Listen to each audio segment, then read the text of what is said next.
Hello, Space Watchers, and welcome to another weekly Nugget where we analyze or reflect on the news of the week. This week, we decided not to focus strictly on the news because the week has been a bit slow in the space sector, but we have decided to comment on an article written by us, written by me in this case, which resonated quite a lot with our audience. So it's the article about iridium. For those of you who have not read the article, this is the story of 118 marine and environmental organizations signing a petition asking Iridium to stop producing their short burst data, called as SBDs, which are real-time GPS tracking services.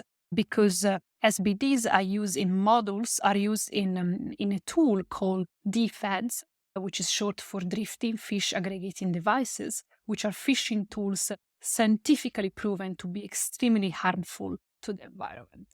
So Iridium Answers acknowledge the issue, but decline the criticism. They basically say that they are really sorry and they're surprised to discover this, but they cannot do anything because they don't know who they're selling these services to, and they don't know how the end users are going to use their SBDs.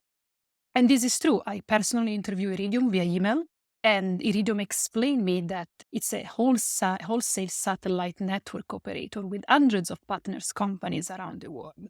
And these companies, these partners, integrate their models into products and sell network access as a service.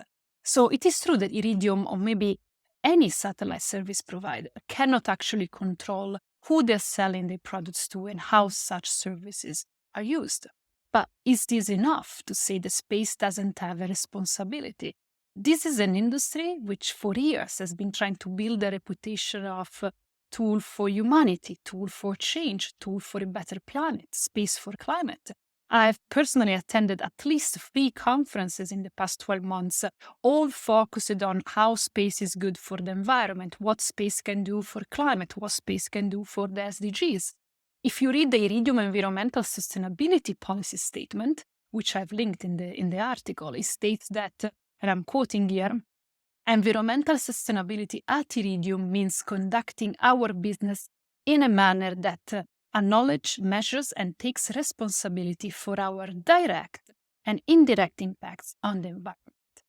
But how exactly can you take responsibility for your direct and indirect impact on the environment if you don't even know how your services are used by downstream end users? So this is not, the article is not a matter of finger pointing.